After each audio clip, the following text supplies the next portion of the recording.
What's up, everyone? Welcome to Bilbrons and Dragons. I'm your host, Bilbron Bafflestone.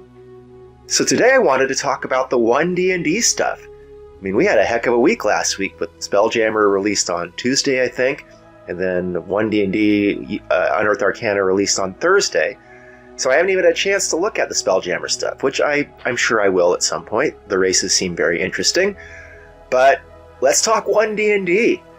This is pretty amazing. Our first look at D&D 5.5 or 6.0 or, whatever, the next edition. It's a little confusing, this One D&D stuff. But, I was really blown away by the UA. I think it's really good. A lot of very elegant changes. Still the same game. I don't think it's like a whole new edition or anything, but some interesting tweaks that are going to have a significant impact on gameplay. And I think it's better balanced. I mean, the power progression is definitely going to be a lot smoother in early levels with, this whole new leveled feats thing. But let's get into all of that. I want this to be a pretty short video. I'm not going to be going deep into any of these things. I'm going to be giving you my reaction at a high level to the entire thing. And if there's, anything that I feel like requires a deeper dive, we'll do that in future videos. So without further ado, let's dive into this. So the first stuff that comes up is with races and backgrounds. And here, I don't think there was too much difference. A lot of cosmetic changes for the most part, with the exception that everyone gets a free feat now. And we'll talk about that in a minute. But as far as everything else besides the free feat, it all seems pretty much the same to me. And, with some minor tweaks to kind of equalize everything out, which is good, right? And some rejiggering of things to appease the youth movement, and that's fine by me. We're all playing the same game, and I don't want them to get upset by anything. And I have to say, I'm pretty happy that they went back to the word race. I mean, calling them lineages and origins was very try-hard, and I don't think it was warranted, right? Let's just go back to race. We've been using that word for a long time. It is not intrinsically offensive. As far as the races go, I'm not going to make too many comments. I think they tried to rebalance them, and for the most part were successful. With the exception of the Dragonborn, why did they nerf them after they fixed them with Bitsbon's Treasury of Dragons? Like, those versions are way better. I don't know why they didn't feel the need to fix the old Dragonborn to the same mechanics. It seems to me like non-spell racial features should be free actions or bonus actions. Taking an action to use their piddly little breath is, not impressive. Regular human is gone. Variant humans are now the standard, which is fine. No one ever took regular human, or if they did, it was a mistake. And variant humans are the most popular, right, because of the free feat. But they are getting a little bit nerfed, right? Because they're only going to get first level feats from now on. And so I think we're going to stop seeing like 50 to 70% of characters being humans. No half feats at level 1 is probably a good idea. The 18 at level 1 did break bounded accuracy a bit, and that's never a good idea. I don't understand why half races have to have humanoid parentage. That doesn't seem to make much sense. I mean, if you're just taking the stats from one, then the second can be cosmetic. And I don't know, some people who are playing an Aasimar, for example, might want an actual celestial parent. So that seems weird. I'm sure that's going to get changed. God forbid we limit anyone's creativity.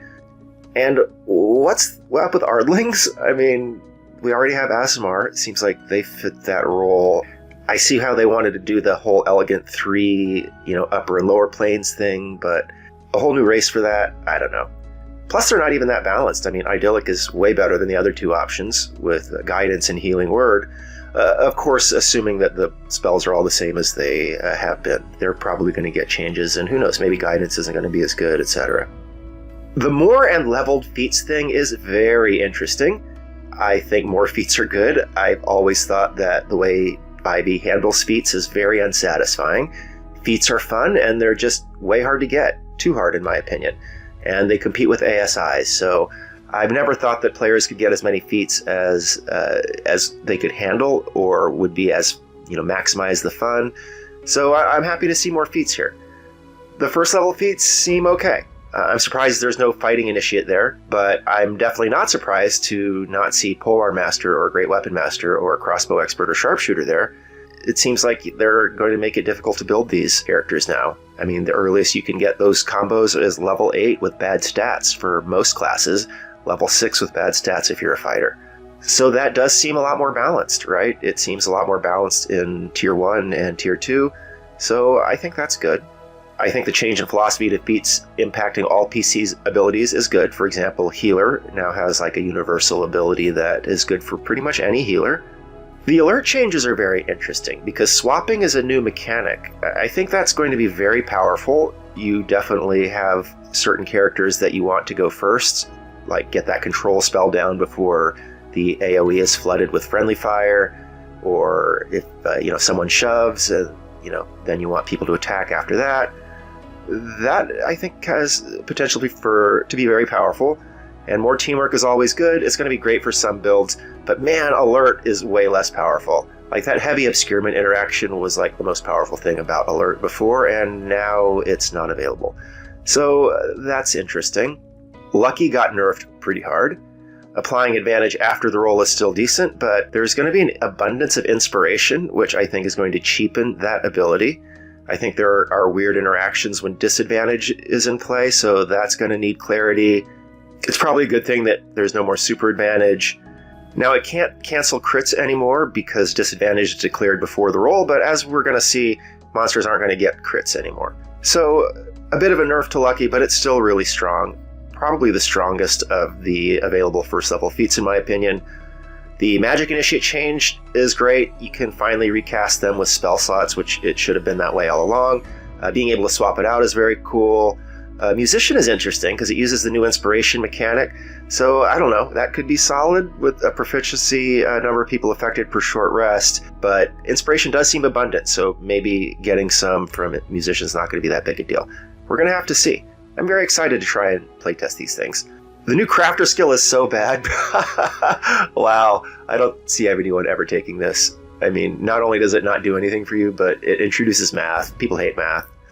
Now, the D20 test change is pretty big, and I'm not so sure how it's going to impact the game, but my instinct is that it's a good thing. There's no more autofails, and there's no more auto passes. And that's bad for concentration saves, because oftentimes a player could relatively early in their career lock in their concentration saves and never fail with a +9 on their roll.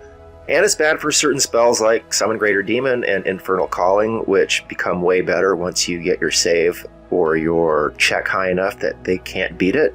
But it is great for higher level play. I mean, there are so many saves in higher levels, and it's just impossible to get your saves really good in bounded accuracy. So even having a 5% chance of getting off of a Feeble Mind or some crazy high charm effect when you normally can't even make it, I think that's probably better.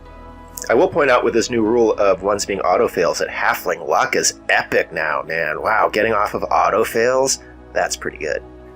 Then you also get inspiration on 20s now, and that just seems quite impactful. Right? I mean, I see what they're doing here. I think it makes a lot of sense, and it's a good move to make inspiration like an actual playable mechanic that's often used instead of something that gets forgotten about or used once in a blue moon. I mean, losing it when you start a long rest is good. That incentivizes use.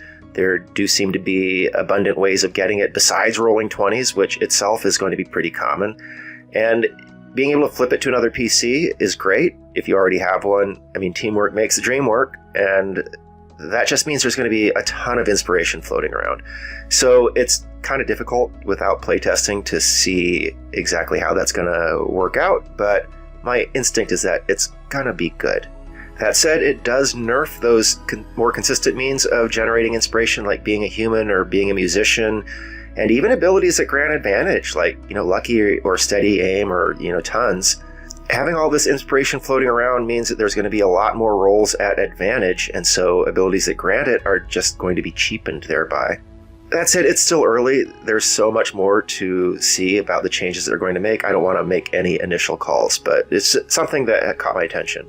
Now, the most important thing is that all of these checks are going to be abused by players. I mean, you can use gameplay to force D20 tests. Ask for perception checks, ask for insight checks, ask for investigation checks. I mean, you can just always ask for a check and the DM will usually give it to you. So it might make it more difficult for them because, players are going to try and milk that. And if DMs are resistant, that could lead to some tension at the table. Personally, I don't see this making it through playtesting. It just seems to cause too much tension and put too much on the DM. I think if they swap it to combat only, then it would work. But who knows? It's definitely not staying this way. And this whole max DC of 30 for legitimate testing is just straight up weird. I mean, what about AC 31? Does that just mean you can't initiate a test when your AC is 31? That's pretty much how it reads. So they're going to have to fix that. Then the crit changes. Wow, what a big change here. I have to say I like it. My instinct says it's good. It's going to be good for DM balance. It is bad for removing the fun of the big hit. Those are memorable and those are certainly fun when they happen. And being weapon only means not on spells, not on smites, not on sneak attacks. I mean, all of those classes that have a big hit ability like that are getting nerfed. Crit fishing is dead. There's really not much point to it when it's a pretty small amount of damage being added. And goodbye Bugbear Evoker. So many people in my Patreon were excited about Bugbear Evoker, but yeah, that's not a thing anymore. But overall, encounters are going to be more predictable. I personally prefer that. Monsters not critting, I think, is great. Not being able to blow away a big monster with an epic steel wind strike or something is pretty great. I prefer a more predictable, less variable encounter. That's just me, though. I'm sure this is going to be hugely controversial, and I would be surprised if it makes it through playtesting. Then I think the grapple changes are pretty amazing. I mean, it's much simpler now, and it's much more powerful, and I think it's fairer to the player. So it's an attack roll now instead of an ability contest. That's just way simpler. And creating attacks at disadvantage for anyone besides the grappler is great. It's like a built-in tank mechanic that is now available to any martial. That's really good because previously you needed some kind of class ability to create that quote-unquote tank ability. Keeping in mind that I mean here that supposedly real tanks have a way of encouraging others to attack you and not just ignore you. A lot of people just think of tanks as having high AC, so just to clarify. Now, I think the escape not costing an action is very elegant. I think that's very good. Keep in mind, most grapples come out of monsters. I mean, tons of monsters have specialized grapple attacks, and I don't think it's going to impact the player in terms of wanting to attack other people. Like if they get grappled, they're going to want to attack their grappler, but it gives them a chance to escape without having to use their action. So it will get in the way of people that are specialized grapplers, but I think there are a lot more people who are going to get grappled, and so on balance, I think this is good. We'll see how it goes in playtesting, however, because pretty much grappling is stronger but easier to break. So I'm interested in seeing how people react to that. Incapacitated has a weird blurb about how it confers disadvantage on initiative checks. Seems like they're going to be incorporating incapacitated into the surprise rules. We'll see how that goes. Slowed as a condition is pretty interesting. I'll be curious to see all of the ways they choose to implement it. It seems on the surface like it's going to make a spell like Slow more powerful because it did not used to confer attacks at advantage. I'm wondering if it's going to be imparted by spells like Ray of Frost. It's cool, but let's see how it's implemented. The spell categories thing being split into 3 lists, Arcane, Divine, and Primal, is interesting. I want to see more how it works before I comment. It seems more or less cosmetic, but we'll see. A lot depends on how they allow classes to access these spell lists. I did think it was interesting that there's no Eldritch Blast listed. I'm guessing that it's going to become a class feature because it's not on any of the spell lists. The long rest changes are interesting. Spelling out that you get a short rest if you long rest for an hour, but then the long rest is interrupted is good. But annoyingly, they still left that confusing dangling participle in regards to rest tricking. If 1 hour of walking isn't moved to the end of the sentence, then that means that 1 hour of that participle applies to all of the following things, including spellcasting. And if 1 hour of spellcasting is required to break a long rest, then rest tricking is rules as written. I would personally appreciate some clarity here. Even though in my experience most tables don't allow it, I really think that not calling it out like they do with combat makes me think that rest tricking is rules as intended. Again, not sure, so some clarity would be great. It's interesting that tool checks now combine with skill checks for advantage. That's an interesting bump/mechanic for the player's handbook. I know it was kind of stated that that's how it worked in Xanathar's, but I don't think that it was specifically called out as strongly as it is here, and it's nice to see it in the player's handbook. And finally, it's so great that Tremor Sense got spelled out as not providing actual sight. That was always kind of controversial and confusing, and so now that we know that it doesn't actually confer the benefits of sight, it's just way better. I always like to have a bit more clarity. So that's it. Some pretty interesting changes, some significant changes, some more elegant changes that, honestly, I'm very impressed. So this is the first UA. There's going to be tons of changes going forward, and there's still so much more to find out about the changes that they're going to be making. But this seems like a move in the right direction to me. You know, the power curve and bounded accuracy was a little broken before, and it seems like they're going to be fixing it, smoothing it out, and making a more level playing field. They also made things more clear. They removed a lot of ambiguity. I thought the rebalancing attempts on the races were pretty good, not counting the Dragonborn. So, very interesting. I think that this is going to be very interesting to playtest, and I'm excited to try it out. Regardless, let me know what you think in the comments below. Do you like these changes? Is there any particular thing that you're upset about? Let me know. I want to hear about it. In any case, thanks so much for watching. This has been Bill Bronze and Dragons. I'm your host, Bill Bapplestone. See you next time.